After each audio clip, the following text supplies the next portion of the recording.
Lately, I've been looking at the world a little differently. Sometimes I will be walking outside, and instead of thinking about my own problems, I start looking at everything around me: the birds, the trees, the wind, the clouds, the sun rising every morning without ever forgetting, the moon appearing every night without asking whether it feels like it today. The rain falls, the rivers flow, the seasons change. Everything seems to move with a quiet certainty, almost as if the entire universe already knows exactly what it's supposed to do. And since I'm a Muslim, I like to relate everything I learned to my original belief. And that's why I remember something the Quran reminds us of again and again: that everything in the heavens and the earth submits to God, not because it was forced in the same exact way we usually think about force, but because creation moves according to the order its creator has placed within it. The stars never wake up and decide not to shine. The oceans do not rebel against the tides. The birds do not spend their lives questioning whether they should migrate. Everything follows the path that Allah has written for it. And then there's us, human beings. We were given something extraordinary: choice. The ability to obey or to turn away, to surrender or to resist, to remember or to forget. Maybe that's what makes this life a test. Not because God needs to know what we will choose. He actually knows. The test is for us, to discover who we become when we are given freedom. Anyone can follow a path they cannot leave. But choosing goodness when you could choose something else, that's something beautiful. Sometimes I think that's why submission sounds so difficult to us. Because we confuse surrender with weakness. We think surrender means giving up, giving in, losing control. But maybe it's the opposite. Maybe surrender is finally letting go of the illusion that we are controlling things.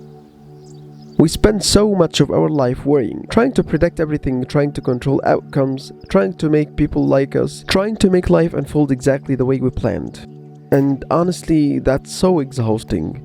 Because life has a way of reminding us again and again that we are not in control. We do not control tomorrow. We do not control people's hearts. We do not control how long we will live. We don't even control whether we will wake up tomorrow morning or not.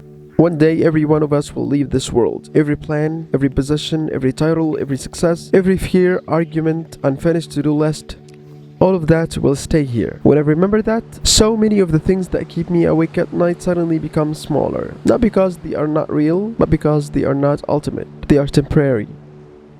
Maybe that's why the Quran keeps reminding us that this life is only a passing enjoyment. Not to make us hate life, but to help us see it for what it really is: a journey, not a destination.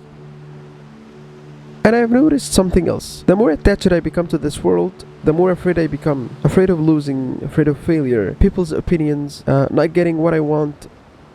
It's strange. The tighter I try to hold on to life, the more anxious I become. It's as if everything I cling to gains power over me.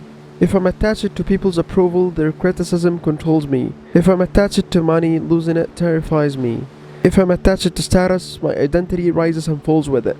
Eventually, I become a servant to things that I thought they belonged to me. But something changes when the heart becomes attached to Allah instead. People lose some of their power over you.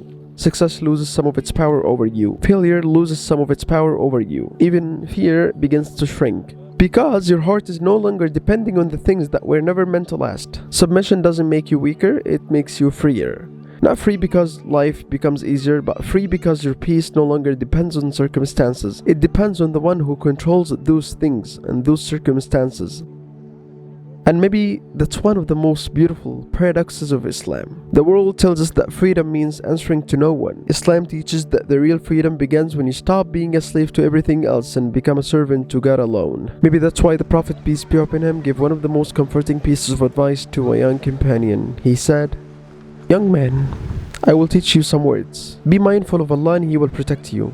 Be mindful of Allah and you will find Him before you. If you ask, ask Allah. And if you seek help from Allah. And know that if the whole nation were to gather together to benefit you with something, they wouldn't benefit you with anything except with what Allah has already written for you. And if they were to gather together to harm you with something, they wouldn't harm you except with what Allah has already written against you. The pens have been lifted and the pages have dried." Every time I remember that hadith, I feel something inside me becomes quieter. Maybe I don't have to carry the weight of controlling everything. Maybe I don't have to fear every possibility. Maybe my job was never to control life. Maybe my job is simply to surrender to the one who already does.